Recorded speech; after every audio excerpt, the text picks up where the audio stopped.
I sometimes envy the feminine mind because sometimes it's very poetic, I think. I asked my girlfriend recently, have you ever eaten pheasant?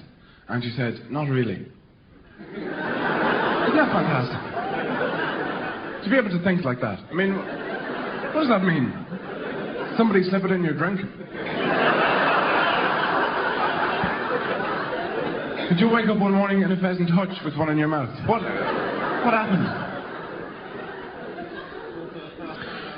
And women have this wonderful thing of being able to pick up on things. You know, they're very sensitive. Like, you know, they see things men don't see. You know, dirt, relatives, bargains, all that stuff. And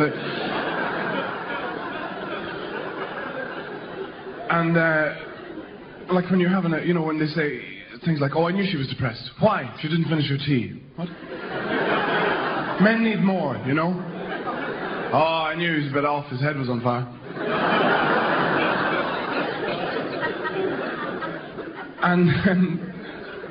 And of course, men get very, very vain, you know, and that's not talked about a lot because it's supposed to be more the girls' thing. But they do, you know. Sometimes you see yourself after a bath or a shower or something, and you look at yourself and you think, oh my God, look, I used to be man-shaped. Now I'm just a random bag of tits. Hello. And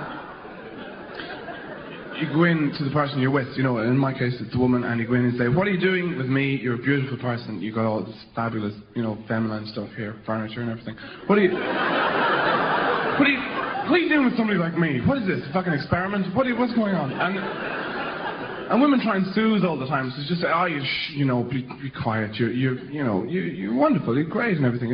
Don't worry about it. Take off your t-shirt and come to bed. No, there's stuff in here you can't see. Shh, come, you know. So I love you for what you are. For what I am? I'm a duvet that smokes and drinks beer. That's what I am. Shh, take off your t-shirt and come to bed. Come on. You're a wonderful lover.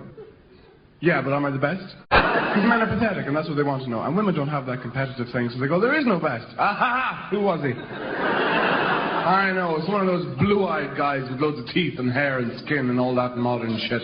And he always looked as if he was on a boat and he gave up his job in cybernetics to go and plant trees in some fucking place. And he had long lashes and could quote huge chunks of Baudelaire as he stirred his cafe latte. And he wrote a whole load of books and never told you. And then you were doubly impressed because one day you found him in an airport. And he played lead cello in the Bulgarian orchestra and didn't tell you until you'd spend an hour twanging around on your ratty fucking guitar looking for the first two chords of do ron.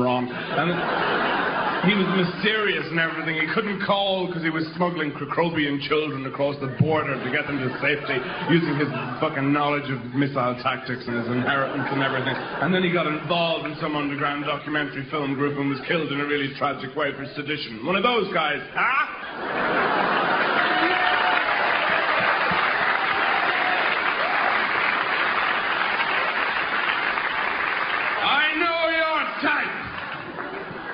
Well, you just hand me that fucking shoehorn over there, I'll take this t-shirt off and show you who's best around here.